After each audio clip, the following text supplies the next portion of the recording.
Yeah, we're starting. Oh, hurry up, I'm cold. We started, Brad. This is not my America. There are too many changes in the social, economic, political policy. Also, technology and domestic issues have all changed just as much. This isn't going to work out for me.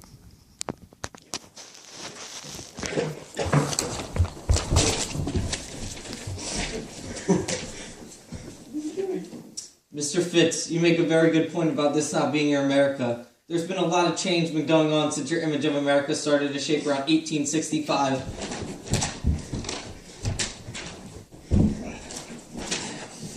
Very true. Technology has made vast steps since 1865. For example, in the 1880s you were riding a bike to work, but now you can drive to work in a brand new automobile built by Henry Ford. Ford also brought in the idea of the assembly line, which proved monumental in the fast production of automobiles.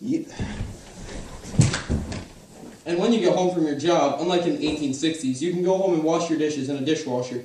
Patented by Josephine Cochrane in 1886, or cool off with your brand new air conditioner by Willis Haviland Carrier.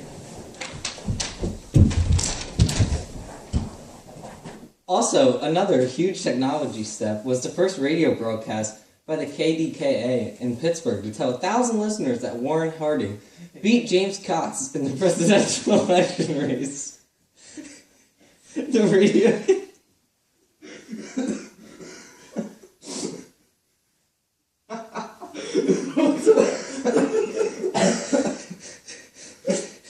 What are you laughing at?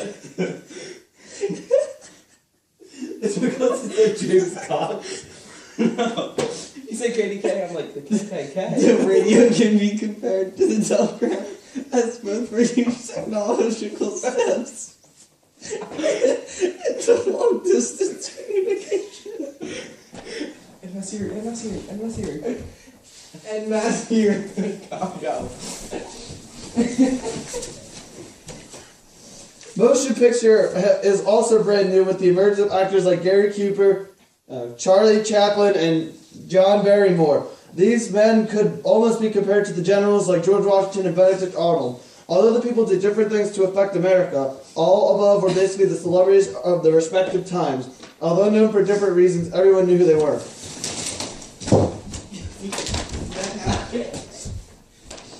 Along the lines of entertainment change, you've seen a change in dancers, known as flappers, and their sexy, flaunty moves. Changes also came in the world of sports with the National League of Professional Baseball Clubs being founded in 1876, and the emergence of big-time sluggers like Babe Ruth and Ty Cobb, just like Harry Buermeyer of the 1800s, who can be referred to as the father of American athletics.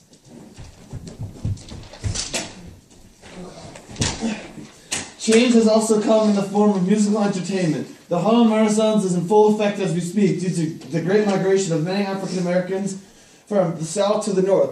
Trumpet phenomenon Louis Armstrong is changing the way we listen to music with his trumpet, along with the king of jazz himself, Paul Whiteman. But not only were African Americans bringing entertainment to people's ears with music, they were doing it with pen and paper. Langston Hughes has written thousands of critically acclaimed poems, along with Claude McKay. Mr. Fitz, you've seen the change in the status of women also. In 1870, you saw African Americans given the right to vote, but not women. This amendment was intended for the audience of America to see that everyone, except women, regardless of color, were given the right to vote. But then, saw women gain the right to vote in 1919 after all their help in World War I.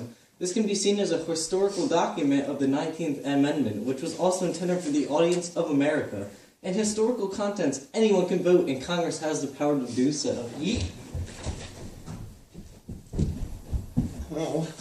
Also, as you mentioned before, Americans are now flying higher than ever in planes like Charles Lindbergh as he flew from the St. Louis to Paris. Wait, it's Brad. Our foreign policy has also changed vastly.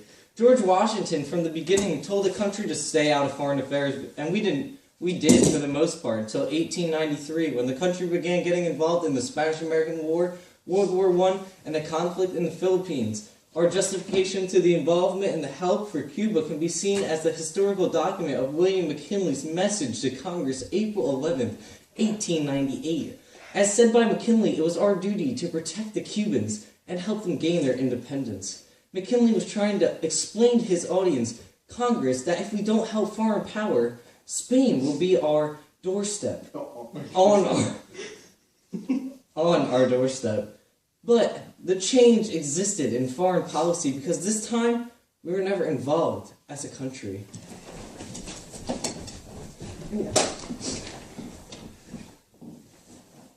We all know many countries at the time were practicing the policy of social Darwinism. Germany was taking over less equipped and developed countries for their lands and resources because they weren't adapted enough for fighting off the larger countries. Because they were not strong enough, their resources and land would be taken. And as said by Woodrow Wilson, the world must be made safe for democracy. The change in protecting our democracy to protecting the world for democracy was new and a total change in foreign policy. Oh, no, Beckham! Oh! Mr. Fitz, even though there were a lot of change go on, and you may think this isn't your America, there are many things that have not changed. For example, the Transcontinental Railroad, which was completed all the way back in 1869, is still popular by the youth in 1929.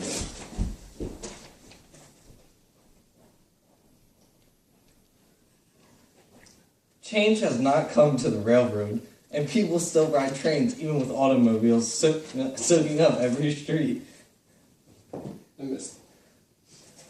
Goods still get delivered on railroads even though they aren't a recent technology. No. Also, many environmental policies that were made by Theodore Roosevelt are still in place today. Yellowstone National Park is still protected by the government. Also, millions of acres of land are also put aside by the acts like the Forest Reserve Act, and these lands are still untouched. The Sierra Club is also still very active in the protection of our environment. And Mr. Fitz, you've lived through the creation of the KKK and its revival in 1950. Wait, what? On that note, racism has been around for forever, and African Americans have always had to fight for their rights and privileges. But many African Americans had different views on how to handle the problem. For example, W.E.B. Du Bois suggested that the African Americans make a talented tenth to lead the Commonwealth of all Negroes. This can be seen in the historical document, Chapter 2 of The Negro Problem. A collection of essays by African Americans by W.E.B. Du Bois. His audience, what are you doing? His audience is the African American people trying to get them to listen to his radical ideal. In historical context, he wanted the talented tenth to lead African Americans to the equality they deserve.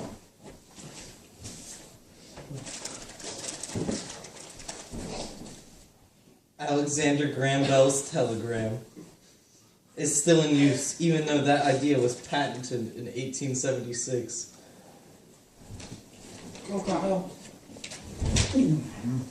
One thing for sure that hasn't changed in America, Mr. Fitz, is the business cycle. From flipping through the panics of 1857, 1973, 1957, my bad, 1973, 1893, and 1907. Wait, no, that was 1993, my bad. No, that was, never mind. Along with the Depression of 1929 to 21 and the Great Depression, our economy has always been corrupt and unpredictable throughout the years.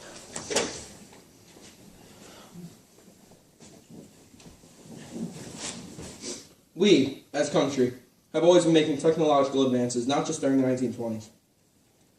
People have always been curious, interested, fascinated with new advances in our technology in America.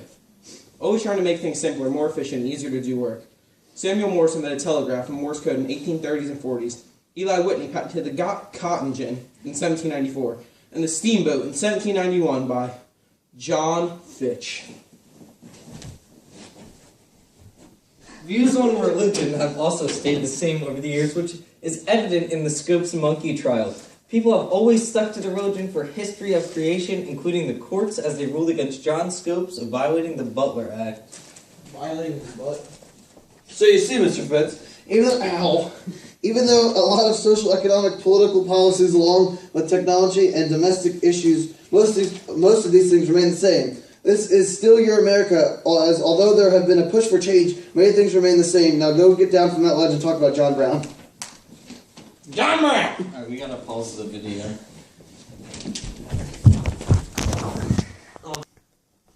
You know what? You guys are right. Thanks for helping me.